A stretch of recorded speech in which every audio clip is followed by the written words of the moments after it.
Halo teman-teman, bertemu lagi dengan saya dalam pelajaran Matematika Dasar 1 ya, khususnya di bab 3 yaitu aplikasi dari turunan. Nah, di video ini kita akan membahas subbab 3.3 yaitu maksimum lokal dan minimum lokal. Nah, coba kita lihat. Nah, di sini ada pengantar. Sebelumnya kita sudah belajar mengenai maksimum dan minimum ya di subbab 3.1. Nah, tapi yang sebelumnya kita bahas itu adalah maksimum di interval S. Nah, masih ingat ya teman-teman apa itu nilai maksimum dan nilai minimum? Oke.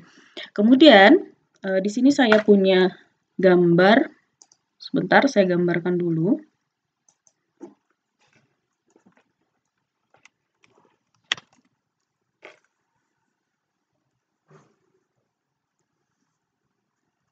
Seperti biasa ya, di sistem koordinat ada X dan Y.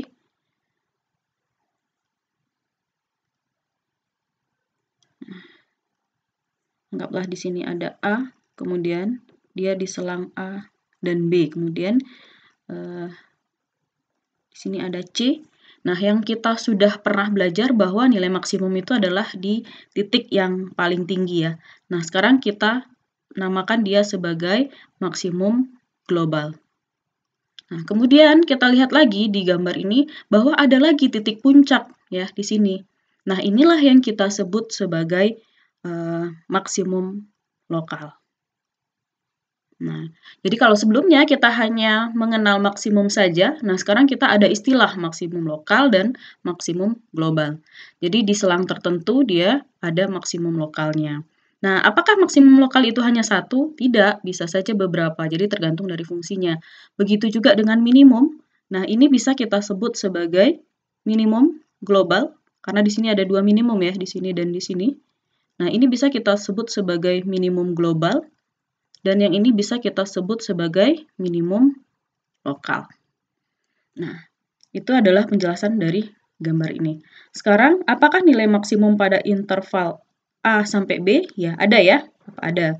Bagaimana nilai FC? Berarti FC inilah yang disebut sebagai maksimum lokal.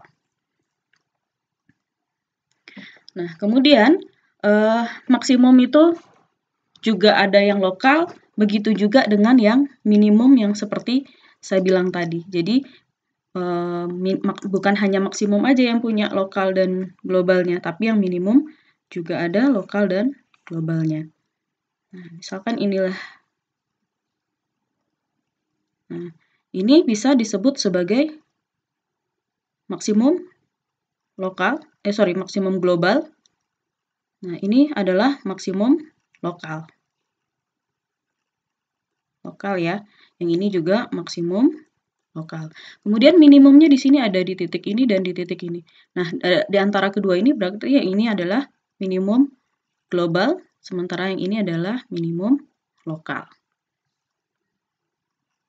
Jadi, bisa kita artikan maksimum global itu adalah nilai terbesar antara nilai maksimum lokal. Jadi, ini ada beberapa, ada 3 maksimum, maka nilai yang paling besar maksimumnya itu adalah maksimum global. Kemudian, begitu juga dengan minimum, nilai terbesar dari nilai minimum lokal itu disebut sebagai minimum global. Nah, di sini ada definisi dari maksimum dan minimum. Misalkan S daerah asal F mengandung C, untuk setiap X elemen dari S, Fc dikatakan nilai maksimum lokal jika interval AB memuat C sedemikian hingga Fc itu adalah nilai maksimum pada interval AB irisan dengan S. Kemudian nilai minimum lokal terdapat di interval A, B yang memuat C sedemikian sehingga Fc adalah nilai minimum pada A, B iris dengan S. Nah, nilai ekstrim lokal juga ada, seperti yang di 3.1. Kalau sebelumnya kita hanya mengenal istilah nilai ekstrim saja. Tapi kalau di sini ada namanya nilai ekstrim lokal. Nah, nilai ekstrim lokal itu terjadi saat nilai maksimum lokal ada atau nilai minimum lokal itu ada. Nah, sekarang di manakah nilai ekstrim lokal itu terjadi? Jadi, menurut teorema yang kita belajar di 3.1, sama ada namanya titik kritis. Nah, begitu juga dengan ekstrim lokal. Jadi, teorema titik kritis berlaku untuk menentukan nilai ekstrim lokal. Nah, yang mana sebelumnya itu kata ekstrim kita ganti sekarang dengan ekstrim lokal. Jadi, titik kritis adalah calon untuk titik tempat kemungkinan terjadinya ekstrim lokal. Berarti bisa saja di sana ada nilai ekstrim atau tidak, karena di sini baru calon ya. Nah, teman-teman masih ingat ya di mana saja titik kritis tersebut? Kemarin ada 3 ya. Yang pertama di ujung-ujung interval, yang kedua di titik stasioner, dan yang ketiga itu di titik singular ya. Jadi tidak semua nilai kritis itu memiliki nilai ekstrim lokal. Oke, sekarang di sini ada jika turunan pertama bernilai positif pada satu pihak dan negatif pada pihak lain, maka kita mempunyai nilai ekstrim lokal. Nah, apa sih maksudnya? Nah, untuk memahami maksud ini, saya gambarkan. Misalnya di sini ada sistem koordinat ya, X dan Y. Nah, di sini turunan pertama bernilai positif. Jadi misalnya saya punya kurva seperti ini, ya. Maka di sini misal satu titik, maka turunan pertama itu adalah garis singgung ya, teman-teman. Jadi garis singgungnya ini, nah garis singgung ini di satu titik ya, di titik ini dia adalah bernilai positif. Kenapa bernilai positif? Karena dia naik ya. Kemudian yang di sini misalnya ada garis singgung juga. Sorry, saya susah menggambar yang sebelah kiri. Nah, ini garis singgungnya di titik ini ada bernilai negatif. Nah, jika seperti ini, kita dapat memastikan bahwa dia punya ekstrim lokal. Ya, jadi kalau dia berbeda tanda, satu positif, satu negatif, dia dapat dipastikan memiliki ekstrim lokal. Bisa saja dia ekstrim maksimum, seperti yang ini. Ini disebut sebagai lokal maksimum. Dan bisa juga nanti dia lokal minimum atau minimum lokal. Jadi kalau seperti ini, jadi di sini turunan pertamanya pasti bernilai negatif ya, karena dia turun. Kemudian di sini turunan pertamanya itu adalah positif. Ini garis singgung gitu ya, melalui satu titik. Ini positif. Nah, karena dia berlainan tanda, berarti ini adalah disebut sebagai minimum lokal. Misalkan ini ada titik C gitu ya. Ini A, ini B, jadi di sini titik C. Gitu juga ini A, ini C, ini B. Nah, disinilah nilai minimum lokalnya. Jadi, kalau turunan pertamanya satu bernilai positif, satu bernilai negatif, itu dapat dipastikan dia memiliki ekstrim lokal. Kemudian, jika turunan pertama memiliki tanda yang sama pada sebelah kiri atau kanan daerah kritis, maka dia tidak memiliki nilai ekstrim lokal. Nah, jadi kalau tandanya itu sama, dapat dipastikan dia tidak memiliki ekstrim lokal. Nah, bagaimana gambarnya? Nah, kalau kita gambarkan fungsi itu seperti ini. Nah, ini karena dia garis singgung ya, garis singgung ini di titik ini, di satu titik, maka ini positif ya karena dia naik. Kemudian kalau di tempat yang datar ini, garis singgungnya berarti 0 ya. Kemudian naik lagi di sini, di satu titik ini, maka turunan pertama atau garis singgungnya itu adalah positif lagi. Nah, artinya di sini dia bernilai positif, di sini bernilai positif. Maka dapat dipastikan dia tidak memiliki nilai ekstrim lokal. Ya, begitu juga dengan gambar yang sebelumnya, sebaliknya. Kalau misalnya dia negatif dan negatif. Gitu misalnya. Maka di sini misalnya garis singgungnya yang ini pasti negatif ya. Ini 0, ini garis singgungnya juga akan negatif. Nah, kalau dia negatif-negatif seperti ini, artinya tandanya itu sama, ya, tandanya itu sama, maka dia pasti tidak memiliki nilai ekstrim lokal. Nah, di sini untuk memudahkan kita dari yang sudah saya jelaskan tadi, ada suatu teorema, namanya adalah teorema turunan pertama. Nah, di teorema turunan pertama ini bisa kita langsung menggunakannya nanti untuk menyelesaikan sebuah persoalan. Jadi misalkan di sini, misalkan F kontinu pada interval terbuka AB, A sampai B ya, yang memuat nilai titik kritis C, maka berlaku yang pertama, jika F aksen itu besar dari 0, artinya turun pertamanya besar dari 0, untuk semua X di AC dan F X aksen kecil dari 0 untuk semua X dalam C, B, maka dipastikan bahwa FC itu adalah nilai maksimum lokal. Nah, untuk memudahkan teman-teman memahami, saya bikinkan dalam garis bilangan bahwa ini adalah A ya. Kemudian ada B tadi ya, sesuai dengan ini. Kemudian di antara A dan B itu ada suatu titik yang namanya C. Jadi saat AC, yang ini ya, saat AC itu besar dari 0, artinya dia bernilai positif. Kemudian F aksen kecil dari 0, yaitu saat C, B bernilai kecil dari 0, berarti bernilai negatif, maka dia dipastikan memiliki maksimum lokal. Kenapa maksimum lokal? Karena kalau kita gambarkan, pasti gambarnya akan seperti ini. Di sini satu titik, ini berarti positif ya, turunan pertamanya, garis singgungnya. Yang ini pasti si garis singgungnya negatif, nilai garis singgungnya. Maka ini yang disebut sebagai maksimum lokal. Nah, inilah gambarnya.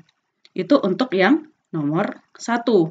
Nah, untuk yang nomor 2, jika F aksen X kecil dari 0 untuk semua A, selang A sampai C, kemudian F aksen X besar dari 0 untuk X yang di C, B. Maka dapat dipastikan bahwa FC itu pasti memiliki nilai minimum lokal. Nah, sama seperti halnya yang tadi, ini yang pertama tadi ya. Ini yang sekarang yang kedua.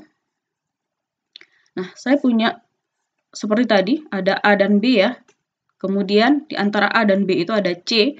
Kemudian di sini A sampai C itu dia kecil dari 0, berarti dia akan bernilai negatif. Kemudian C sampai B itu dia besar dari 0, berarti dia akan bernilai positif. Maka kalau kita gambarkan, dia akan seperti ini. Nah, di sini dia akan bernilai, garis singgungnya akan bernilai negatif ya. Negatif. Kemudian yang di sini, garis singgungnya pasti dia akan bernilai positif. Jadi, sehingga dia mempunyai nilai minimum lokal. Di mana minimum lokalnya? Ya di sini. Ini yang disebut sebagai minimum lokal. Kemudian yang ketiga, jika F aksen bertanda sama pada kedua pihak C, maka FC bukan nilai ekstrim lokal. Seperti yang kita gambarkan tadi ya teman-teman. Saat misalnya gambarnya tadi seperti ini artinya sama-sama negatif. Maka dia tidak punya nilai ekstrim lokal. Begitu juga kalau dia sama-sama positif di sini. Ini pasti dia akan bernilai positif turunannya. Maka dia tidak memiliki nilai ekstrim lokal. Oke, untuk lebih pahamnya kita coba lihat ke contoh soal berikut.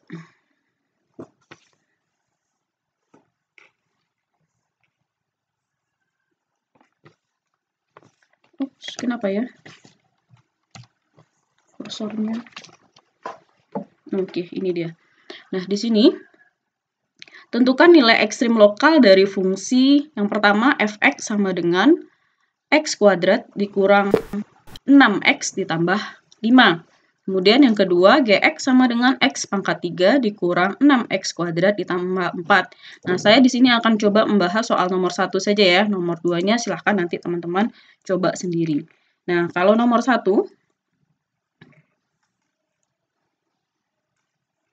untuk yang nomor 1 kita bahas. Nah, kita ingat tadi bahwa teorema turunan pertama bisa untuk menentukan nilai ekstrim lokalnya ya. Berarti kita bisa menggunakan turunan pertama. Nah, kita tulis dulu fx-nya adalah x kuadrat kurang 6x tambah 5. Maka f aksen x atau turunan pertamanya adalah 2x kurang 6. Sehingga di sini kita punya bahwa x-nya itu adalah 3 ya. Nah, kita bikinkan di garis bilangan, berarti di sini 3. Maka kita uji tanda seperti biasa, berarti saat x 0, maka f aksen 0-nya adalah, di sini ya, min 6 ya, maka dia akan bernilai negatif. Berarti seperti ini, negatif di sini. Kemudian saat misalnya kita masukkan x sama dengan 4, maka f4 itu sama dengan 4 kali 2, 8 kurang 6, berarti 2 ya. 2 itu adalah positif. Berarti di sini ya. Nah, berarti kita tahu bahwa kalau seperti ini gambarnya, maka gambarnya pasti seperti ini. Bukan seperti ya, berarti seperti ini ya. Kenapa? Karena awalnya dia bernilai negatif, kemudian dia bernilai positif. Nah, berarti yang pertama itu ekstrim lokalnya apa? Lokal minimum. Berarti di sini adalah minimum lokal. Nah, untuk mengetahui berapa nilai minimum lokalnya, kita bisa mensubstitusi nilai 3 tadi ke persamaan awal. Berarti F3 itu akan sama dengan 3 kuadrat dikurang 6 kali 3 ditambah 5. Berarti 9 kurang 18 tambah 5. Berarti ini adalah min 4. Jadi ini adalah nilai dari minimum lokalnya. Jadi di sini yang ditanya tentukan nilai ekstrim lokal dari fungsi tersebut. Jadi nilai ekstrimnya itu adalah lokal minimum dengan nilainya itu adalah min 4. Oke, untuk nomor 2 silahkan teman-teman coba sendiri. Kemudian ada teorema kedua. Nah, teorema kedua ini menggunakan turunan kedua. Misalkan F aksen dan F double aksen pada setiap titik dalam interval terbuka A, B memuat C, misalkan FC sama dengan 0. Maka berlaku, yang pertama, F double aksen C itu kecil dari 0, maka FC itu adalah nilai maksimum lokalnya. Jadi, kalau kita ketemu nanti nilai dari F double aksen C atau turunan keduanya itu adalah kecil dari 0, maka itu adalah nilai maksimum lokal. Sementara kalau kita ketemu nanti FC-nya itu besar dari 0, maka disebut sebagai minimum lokal. Jadi, keduanya ini harus diingat ya teman-teman. Kalau dia FC-nya kecil dari 0, maka dia maksimum. Kalau F double aksen C-nya itu besar dari 0, maka dia akan minimum. Nah, di sini dalam hal ini, F double aksen saat dia sama dengan 0 itu tidak bisa kita tarik kesimpulan apakah dia minimum ataupun maksimum. Dan belum tentu juga itu adalah titik belok. Yang bisa kita tentukan adalah saat dia kecil dari 0 atau besar dari 0. Nah, bagaimana aplikasi dari teorema ini? Coba kita lihat ke contoh soal ini. Nah, di sini tentukan nilai maksimum lokal dan minimum lokal dari X pangkat 3 kurang 6X kuadrat tambah 4 dengan uji turunan kedua. Nah, di sini sudah ditentukan bahwa teman-teman diminta untuk menggunakan uji turunan kedua. Nah, berarti kita harus menggunakan dua turunan. Berarti kita cari dulu, kita tulis dulu Fx adalah X pangkat 3 kurang 6X kuadrat ditambah 4. Sehingga F aksen X-nya bagaimana? Berarti 3-nya turun ya. 3, X-nya pangkatnya jadi 3 kurang 1, berarti 2. Kemudian di sini 2 turun, 2 kali min 6 adalah min 12. Kemudian X-nya jadi pangkat 1 ya. Sehingga tidak perlu lagi ditulis. Kemudian ini 0. Nah, kalau ini kita faktorkan, ini menjadi 3X-nya saya keluarkan, ini X, ini jadi 4 ya. Sehingga kita tahu nilai X itu nanti adalah 0 dan 4 ya. Nah, setelah kita dapat turunan pertama, kita bisa mencari turunan kedua. Sesuai dengan yang diinstruksikan dari teorema B tadi. Maka turunan keduanya adalah ini 2-nya kali ketiga, berarti 6X ya, dikurang 12. Nah, ini adalah turunan kedua. Nah, dari turunan kedua ini kita bisa mencari langsung FC tadi. Nah, dengan mensubstitusikan nilai X yang sudah kita dapat di turunan pertama. Berarti kita substitusikan F double aksen 0, berarti 6 kali 0 kurang 12 adalah min 12. Nah, kita tahu kalau min 12 itu dia kurang dari 0. Nah, teman-teman ingat lagi, kalau tadi F double aksennya kurang dari 0, maka ini adalah nilai dari maksimum lokal. Ya, teman-teman ingat tadi ya, di teorema turunan kedua. Kemudian sekarang kita cari saat F double aksennya itu 4. Berarti di sini 4 kuadrat ya, dikali,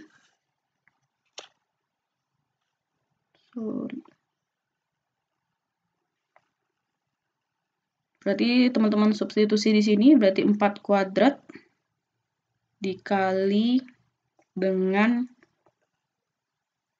4 kuadrat 16 kali 3, 48 ya, dikurang 12 kali,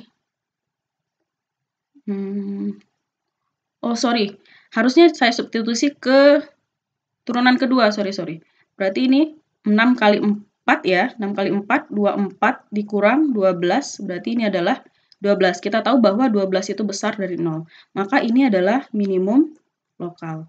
Ya, jadi maksimum lokal itu terjadi saat nilai X-nya itu 0, kemudian minimum lokal itu terjadi saat nilai X-nya itu 4. Jadi maksimum lokal itu terjadi saat X-nya itu 0 ya. Kemudian minimum lokal itu terjadi saat nilai X-nya itu 4. Nah, bagaimana dengan nilai maksimumnya? Nah, nilai maksimum berarti teman-teman bisa menggunakan X sama dengan 0, lalu disubstitusikan ke Fx. Berarti ini adalah 0 pangkat 3 dikurang 6 kali 0 kuadrat ditambah 4. Berarti nilai maksimum lokalnya itu adalah 4. Kemudian nilai minimum lokal. Nah, minimum lokal itu berarti F4. Berarti 4 pangkat 3 ya, dikurang 6 kali 4 kuadrat ditambah 4. Maka ini jadi 64 dikurang 96 tambah 4. Maka ini adalah min 28. Maka ini adalah nilai dari minimum lokalnya. Jadi gitu ya teman-teman. Jadi teman-teman cari turunan pertamanya. Turunan pertama itu kita dapatkan nilai X, kemudian nilai X itu disubstitusikan pada nilai turunan kedua.